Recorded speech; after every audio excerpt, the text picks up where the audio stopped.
तो बच्चों, आज मैं अध्याय 3 निर्देशांक ज्यामिति कक्षा 9 के प्रश्न बैंक के प्रश्न हल करवाऊंगा। पहले हम देख लेते हैं कि इसमें कौन सा प्रश्न कितने नंबर का आएगा। तो 1 अंक के 2 प्रश्न आएंगे और 2 अंक के 1 प्रश्न आएंगे। 3 अंक का कोई प्रश्न नहीं होगा, 4 अंक का कोई प्रश्न नहीं होगा। कुल इसमें से 4 अंक के प्रश्न आएंगे। तो अब मैं आपको पहले इसको हल कराने से पहले मैं आपको थोड़ा बता देता हूँ। ये 2 लंबवत रेखाएं, एक ये और एक ये एक दूसरे पर लंब है, मतलब इनके बीच का कोण कितना है, 90 का। ये भी कोण 90 का, ये भी कोण 90 का। इसको बोलते हैं क्षैतिज अक्ष, क्षैतिज रेखा। इसको अपने एक्स अक्ष नाम देते हैं और हिंदी में इसको कहते हैं भुज। ये भुज है। ये क्षैतिज अक्ष को हम क्या कहते हैं, भुज कहते हैं। और ये खड़ी रेखा है, इसको हम ऊर्ध्वाधर रेखा कहते हैं। ये ऊर्ध्वाधर रेखा को या तो हम वाई अक्ष कहते हैं या फिर हम कोटि कहते हैं। ये दोनों अक्ष जिस बिंदु पर मिलते हैं उसको हम मूल बिंदु कहते हैं। और मूल बिंदु के निर्देशांक क्या होते हैं, 0 0 होते हैं। यहाँ पे किसी भी बिंदु की स्थिति को हम एक्स वाई के सापेक्ष अपन बताते हैं।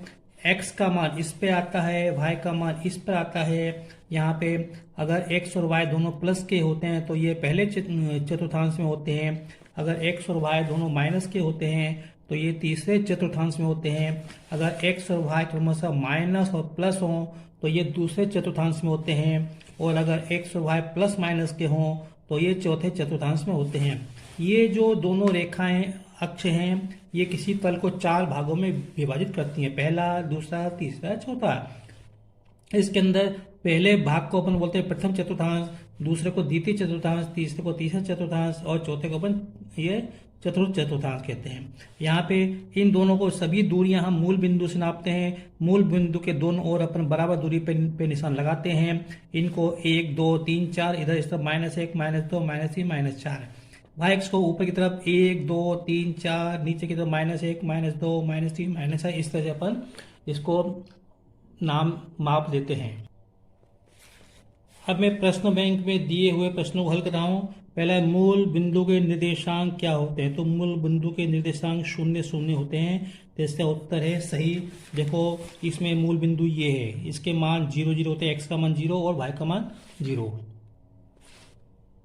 अगला प्रश्न है, -2 -3 किस चतुर्थांश में स्थित हैं। तो देखो, एक्स और वाई जब दोनों माइनस के होते हैं तो वो तीसरे चतुर्थांश में होते हैं।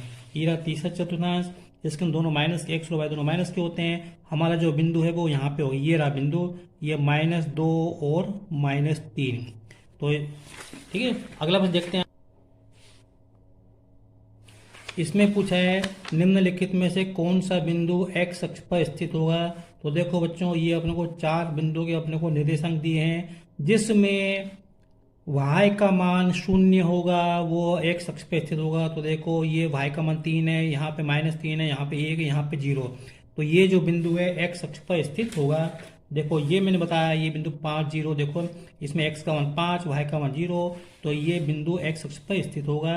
फिर सुन लो, जहाँ पे y का मान 0 होता है वे सभी बिंदु एक्स अक्ष पर स्थित होते हैं। इसी प्रकार जहाँ x का मान 0 होता है वो सभी बिंदु y अक्ष पर स्थित होते हैं। जैसे बिंदु 0 4, इसमें x का मान 0 है, ये y अक्ष पर स्थित होगा। तो इसमें यह था। अगला प्रश्न है, कौन सा बिंदु y अक्ष पर स्थित होगा।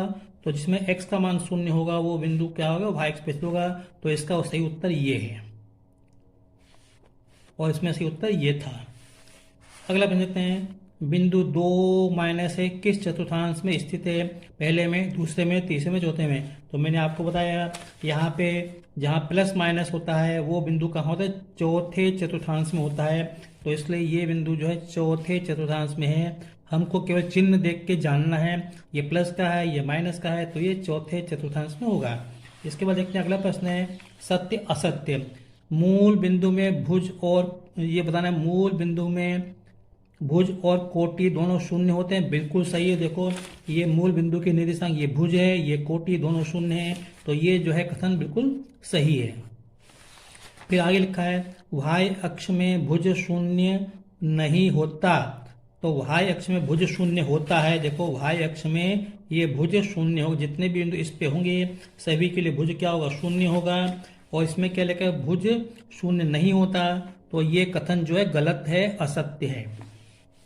अगर यहाँ पे लिखा तो y अक्ष में भुज शून्य होता है, तो ये जो है कथन सत्य होता। अगला, x अक्ष में कोटि हमेशा शून्य होती है। हाँ, तो ये जो है कथन सही है, क्योंकि x अक्ष पे जितने भी बिंदु होंगे सबके लिए y का मान शून्य होगा। जैसे मैंने एक बताया, यहाँ पे ये कोटि शून्य है, तो ये बिंदु क्या होगा, यहाँ पे x अक्ष पे स्थित होगा। तो इसमें जो लिखा था x अक्ष में कोटि हमेशा शून्य होती है, तो ये जो है कथन बिल्कुल सत्य है।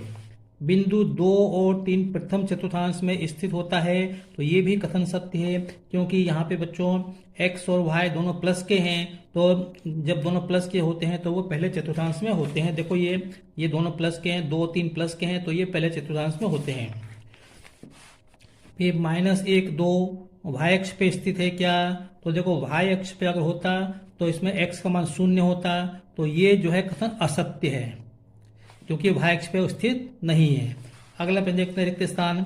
निर्देशांक तल में x अक्ष और y अक्ष के प्रतिच्छेद बिंदु को क्या कहते हैं, मूल बिंदु कहते हैं। क्या कहते हैं बच्चों, मूल बिंदु कहते हैं।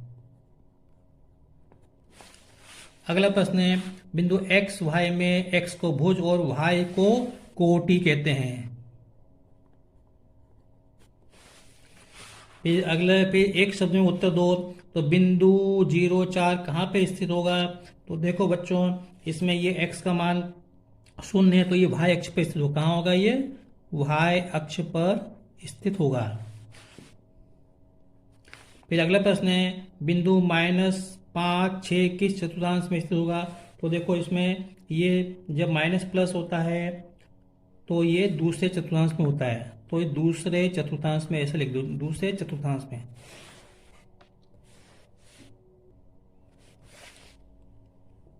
अगला प्रश्न है, कार्तीय तल में किसी बिंदु की स्थिति निर्धारित करने वाली क्षैतिज और ऊर्ध्वाधर रेखाओं के नाम क्या हैं, तो इसका उत्तर है इनके नाम भुज और कोटि। हिंदी में कहेंगे तो भुज और कोटि है, और इनके प्रतिच्छेद बिंदु को कहते हैं मूल बिंदु कहते हैं। क्या कहते हैं, मूल बिंदु।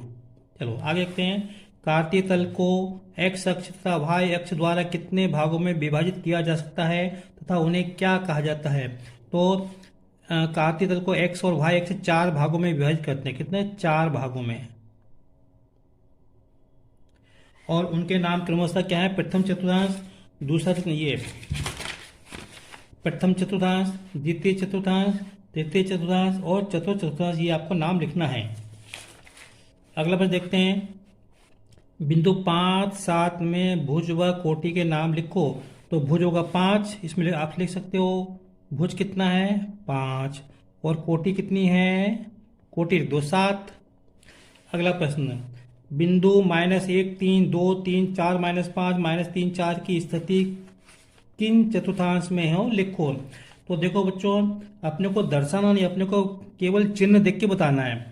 तो चिन्ह ने देख के बताना है, तो देखो पहले तो देखो 2 3, ये 2 3 दोनों प्लस के हैं, तो ये कहाँ होंगे, प्रथम चतुर्थांश में। कहाँ होंगे, प्रथम चतुर्थांश में। और ये दोनों माइनस के हैं, तो कहाँ होगा, तीसरे में हो गए, ये तृतीय चतुर्थांश में होंगे। अब इसको यहाँ पे देखो, जब माइनस प्लस होता है तो ये दूसरे चतुर्थांश में होते हैं, और जब प्लस माइनस होता है तो ये चतुर्थ चतुर्थांश में होते हैं, चतुर्थ। तो ये केवल हमने चिन्ह देख के बता दिया।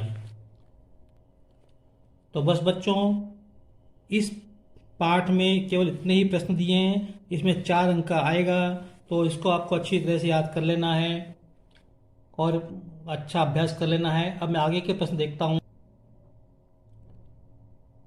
अब आगे का प्रश्न ये है, 2 चर वाले रैखिक समीकरण में आपको ये अगले वीडियो में समझाऊंगा।